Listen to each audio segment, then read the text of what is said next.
Assalamualaikum warahmatullahi wabarakatuh. Bertemu lagi di channel saya Zanaklana. Pada kesempatan kali ini saya akan menyambangi sebuah gunung yang terletak di sebelah utara kota Sumedang, yaitu Gunung Tampomas.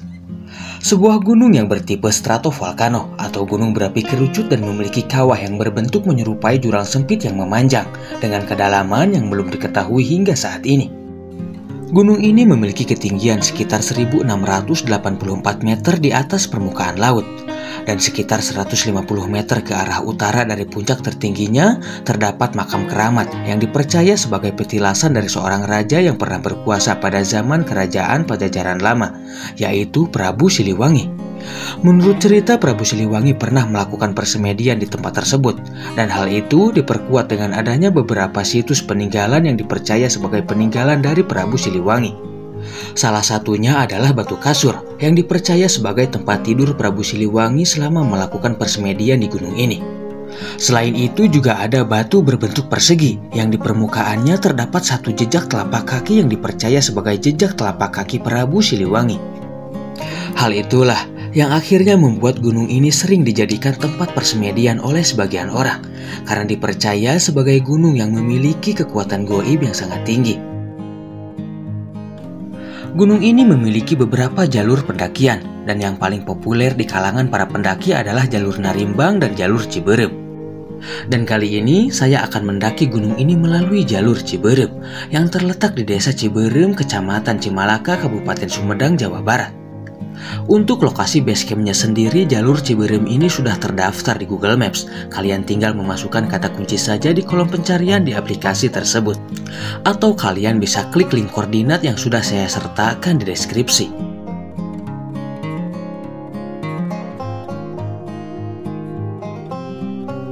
Di jalur pendakian Ciberem ini, para pendaki akan dikenakan biaya simaksi sebesar Rp10.000 per orang dan Rp5.000 untuk parkir kendaraan.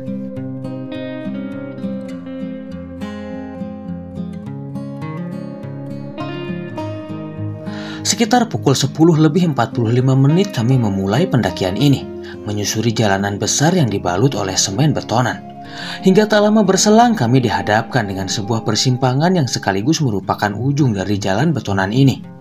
Di sini kami mengikuti jalanan besar yang mengarah ke arah kanan, yang kini mulai didominasi oleh bebatuan.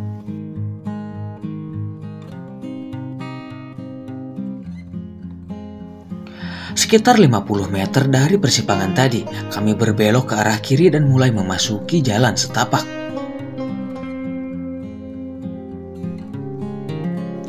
Jalan setapak ini merupakan alternatif untuk memotong jalur besar yang berbatu tadi, hingga akhirnya kami akan kembali pada jalur tersebut.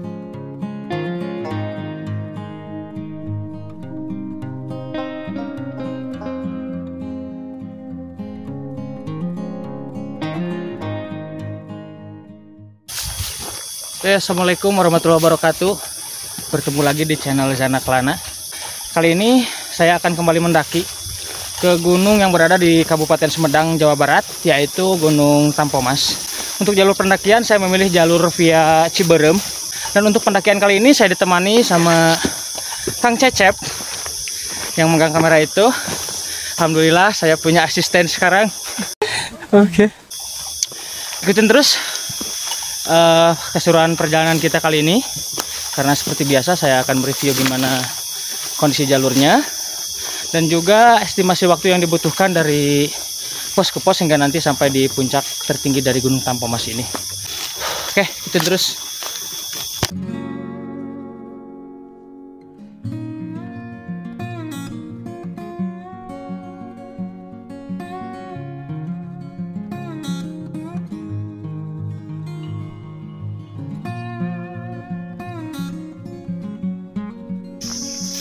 Oke, dan ini adalah persimpangan ke arah kanan ke sana, itu ke Gunung Karang, sekitar 1,5 km lagi. Berhubung kita mau ke Tampomas, jadi kita ambilnya ke kiri ke sana.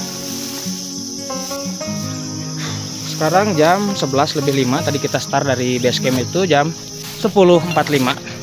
Jadi sampai sini kurang lebih 20 menit ya, sampai ke persimpangan Gunung Karang.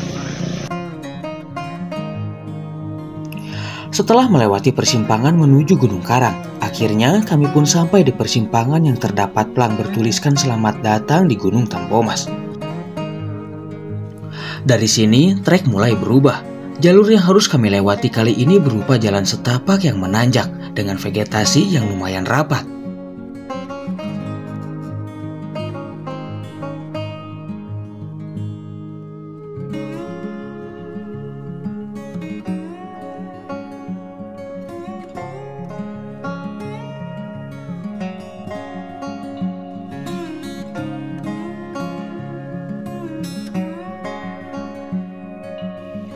Di sepanjang jalur menuju pos 1 ini kami menemukan banyak sekali pohon tumbang yang menghalangi jalan. Sesekali kami harus setengah merangkak untuk bisa melewatinya.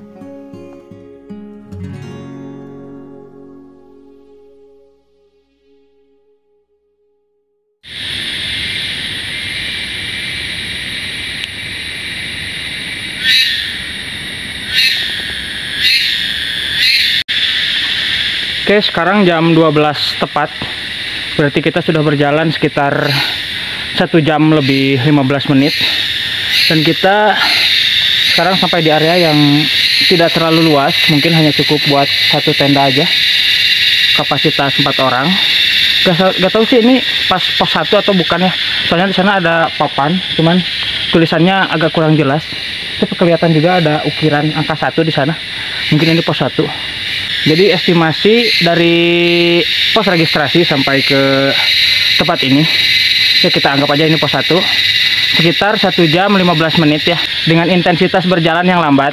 Dan dari tadi kita bolak-balik juga pasang tripod, jadi agak menghambat. Mungkin kalau misalkan jalannya lebih konsisten, pos registrasi sampai ke sini itu mungkin hanya memakan waktu 1 jam aja bisa kayaknya, kalau misalkan jalannya lebih konsisten.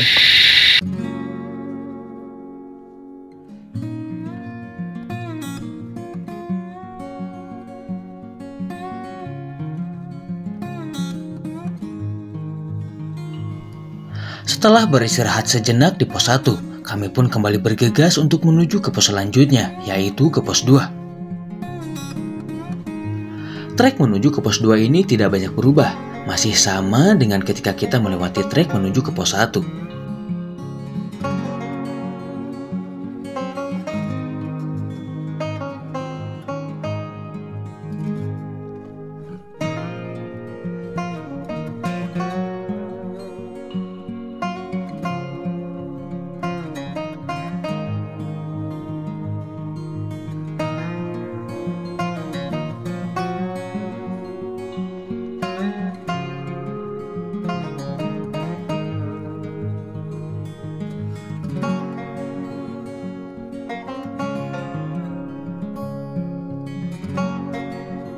Oke, sekarang kita sampai ke pos 2 jam 12 lebih 25. Berarti estimasi dari pos 1 menuju ke pos 2 ini kurang lebih 25 menit. Dan untuk areanya di pos 2 ini agak lebih luas daripada pos 1 tadi.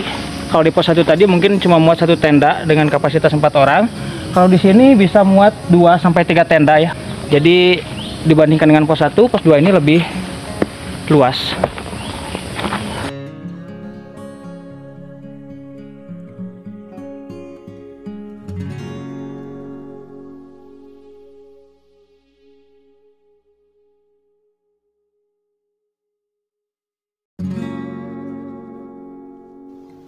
Tanpa berlama-lama di pos 2, kami pun memutuskan untuk lanjut berjalan menuju ke pos selanjutnya, yaitu ke pos 3.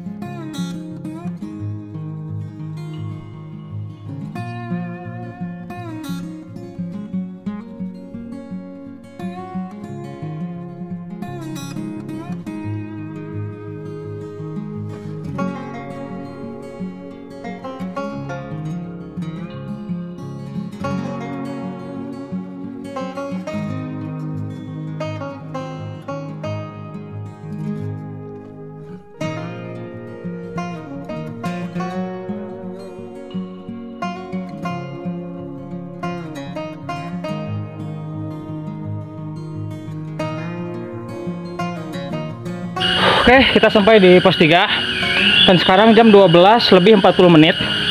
Berarti estimasi dari pos 2 menuju ke pos 3 ini kurang lebih 15 menit. Soalnya tadi saya berjalan dari pos 2 itu jam 12 lebih 25, sampai sini jam 12 lebih 40. Berarti 15 menit ya sampai di pos 3. Dan untuk areanya pos 3 ini sempit dan juga banyak akar-akar. Ini sangat tidak direkomendasikan untuk ngecamp ya.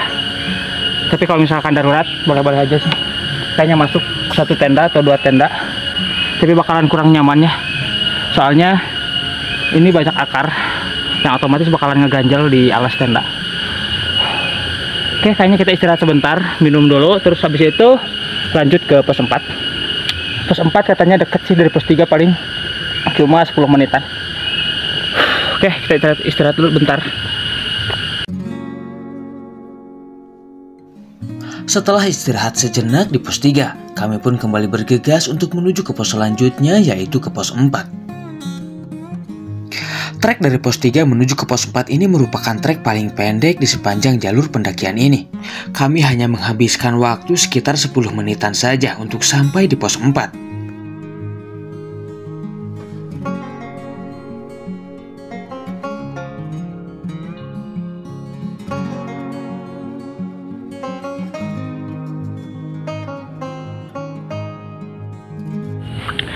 Oke, dan sekarang jam 12 lebih 55.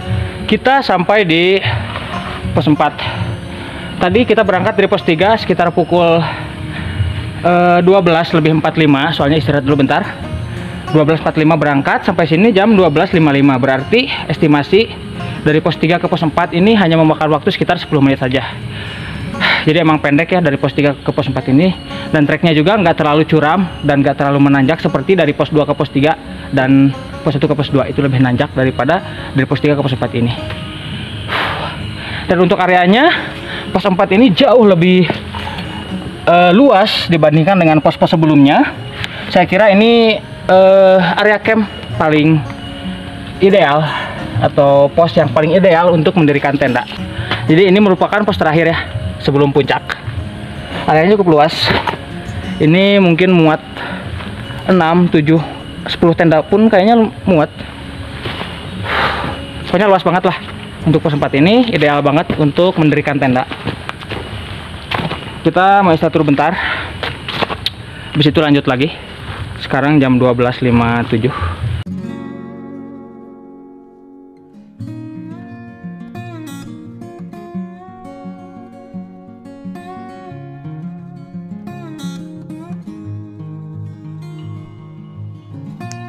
Pos 4 ini merupakan pos terakhir di jalur pendakian ini. Dengan areanya yang lebih luas dibandingkan dengan pos-pos sebelumnya, saya rasa pos ini merupakan area yang sangat cocok untuk dijadikan tempat bermalam.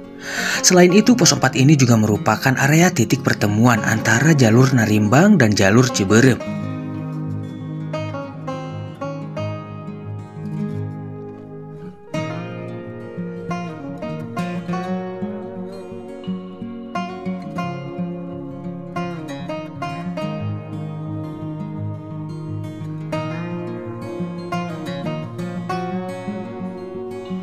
Setelah cukup beristirahat di pos 4, kami pun kembali bergegas untuk menuju ke puncak Gunung Tampomas. Namun sebelum itu, terlebih dahulu, kami akan dihadapkan dengan 3 buah tanjakan yang kecuramannya sangat cukup untuk membuat fisik kami sedikit kewalahan.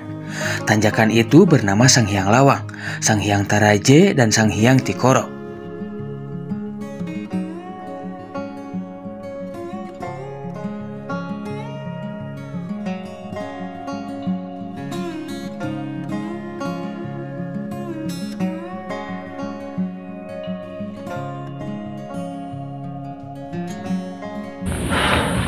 Oke, dan setelah kita berjalan dari pos 4 melewati tanjakan-tanjakan yang sangat aduhai, yang menurut saya sangat tidak manusiawi, akhirnya kita sampai di Sang Hyang Lawang yang merupakan tanjakan lagi. Dan kayaknya ini bakalan jadi tanjakan yang lebih nggak manusiawi lagi daripada tanjakan yang sebelumnya. Oke, sekarang jam 1:10. Kita mau lanjut. Dari Sang Hyang Lawang ini kita sampai ke Sang Hyang Taraje. Dari Sang Hyang Taraje kita sampai ke Sang Hyang Tikoro dan area kawah lalu puncak.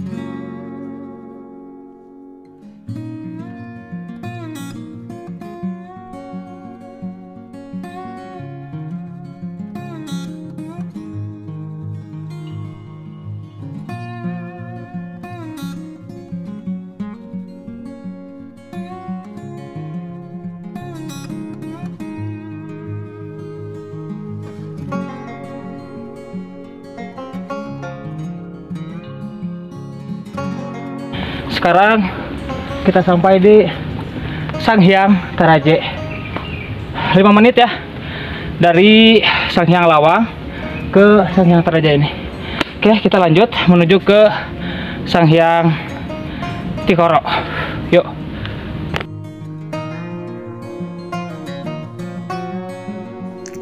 Trek di ketiga tanjakan ini berupa trek menanjak yang memiliki kemiringan yang cukup ekstrim dengan pijakan yang didominasi oleh bebatuan yang memiliki ukuran cukup besar.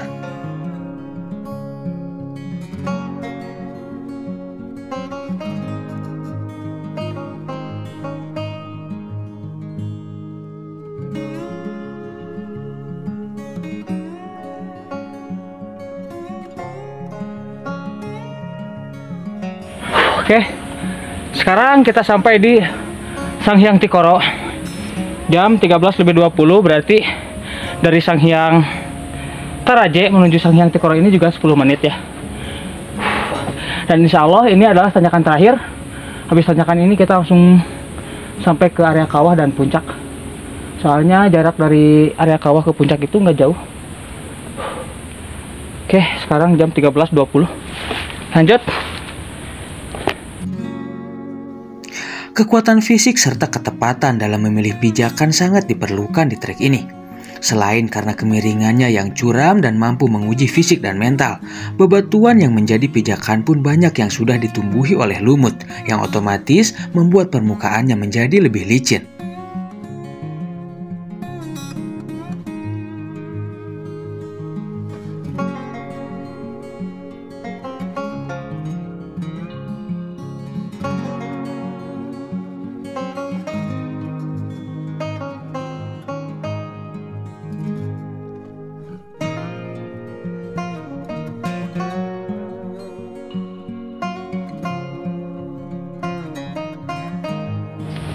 Oke, dan 10 menit berselang kami berjalan dari Sanghyang Tikoro.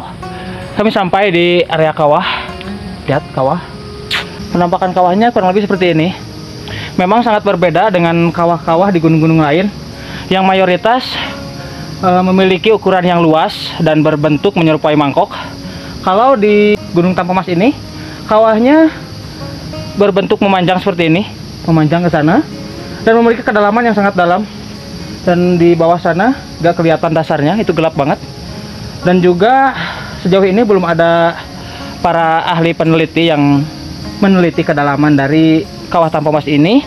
Tapi sejauh ini saya sudah melihat beberapa opini dari beberapa sumber yang menjelaskan bahwa kawah Gunung Tampomas ini merupakan kawah terdalam di dunia katanya. Tapi nggak tahu sih, soalnya belum ada data-data yang spesifik yang menjelaskan bahwa kawah ini merupakan kawah terdalam. Tapi kalau dilihat dari bentuknya sih emang iya ya.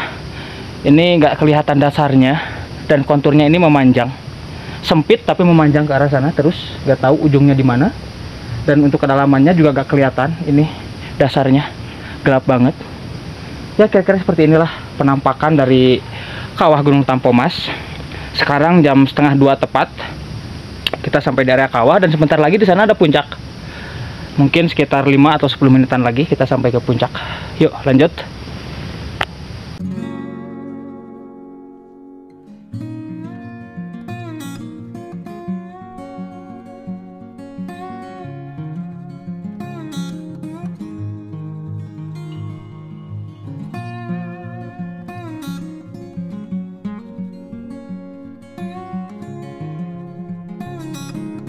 Oke, sekarang jam 1:40 kita sampai di puncak Gunung Tampomas. Mantap. Puncak Cep. Alhamdulillah. Mantap. Mantap. 13.40 ya. Target kita jam 2 dan ternyata kita lebih cepat 20 menit. Dan cuaca ya berkabut ya. Seperti biasa. Kalau misalkan di gunung di atas jam 10 emang udah mulai tertutup kabut. Jadi kemungkinan untuk dapat cuaca yang cerah dengan pemandangan yang indah di atas jam 10 memang agak sulit. Dan sekarang kita mau istirahat bentar, makan siang. Habis itu sholat zuhur. Sekarang udah jam 2 kurang, kita belum sholat zuhur. Habis itu kalau misalkan situasi memungkinkan kita mau lanjut ke petilasan ke sebelah sana. Dari arah puncak menuju ke sebelah kanan, mungkin sekitar 10-15 menitan saja kita akan sampai di petilasan. yang dipercaya sebagai makam keramat petilasan dari Prabu Siliwangi oleh warga sekitar. Oke, kita istirahat dulu.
Oke, beginilah kira-kira suasana di puncak Gunung Tampomas di ketinggian 1684 meter di atas permukaan laut.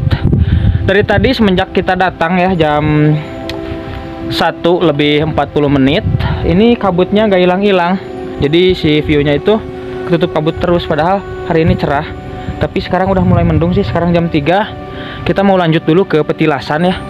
Untuk arah petilasan itu dari puncak ke sebelah kanan.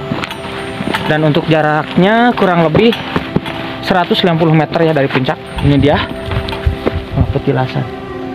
Ke sebelah sana, ke sebelah kanan dari arah puncak. Sekarang kita mau coba ke sana. Mau berkunjung sebentar. Sekarang jam 3 pas.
Oke, dan beginilah kira-kira suasana di petilasan. Petilasan dari Prabu Siliwangi ya. Ada apa? Tenda-tenda kayak gini. Ini biasanya digunakan untuk para pengunjung atau para pendaki spiritual yang hendak melakukan persemedian di tempat ini. Dan menurut kepercayaan masyarakat, ini adalah petilasan dari Prabu Siliwangi. Masyarakat sini atau masyarakat sekitar Jawa Barat ini percaya bahwa Prabu Siliwangi pernah melakukan persemedian atau pertapaan di gunung ini, tepatnya di petilasan ini. Dan sebelah sini juga ada makamnya suami istri, pasangan suami istri yang juga pernah di sini, yang katanya masih kerabatnya dari Prabu Siliwangi.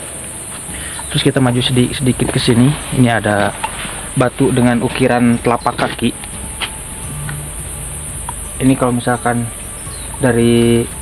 dilihat dari mata langsung, ini kelihatan ya ukiran telapak kaki yang dipercaya sebagai telapak kaki dari Prabu Siliwangi.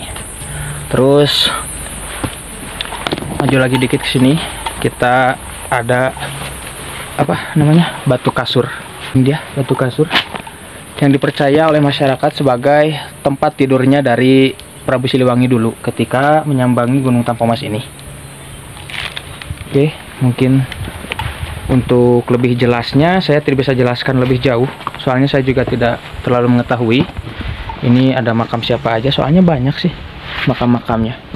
Saya pun tidak tahu ini petilasan dari Prabu Siliwanginya yang mana, terus petilasan yang lain itu milik siapa saya juga gak tahu ya. Tapi mohon dibedakan ya, antara kuburan dan petilasan itu sangat berbeda jauh.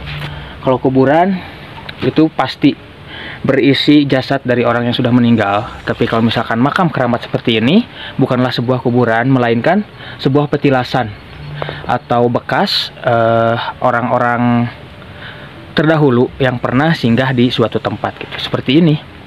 Jadi Gunung Tampomas ini dipercaya sebagai gunung yang memiliki kekuatan goib yang sangat kuat, sehingga para masyarakat sering menggunakan gunung ini untuk tempat persemedian, atau dalam bahasa Sunda mungkin disebutnya ngelmu ya, termasuk Prabu Kiangan Santang ini gitu.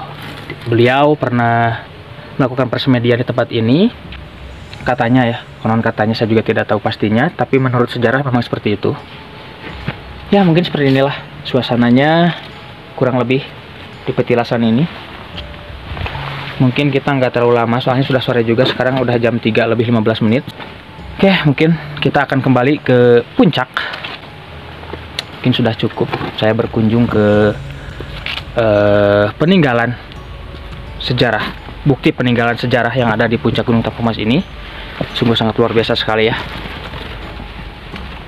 Jadi untuk ke Gunung Tampomas kita bisa berwisata alam sekaligus berwisata budaya dengan mengunjungi petilasan ini, makam keramat ini.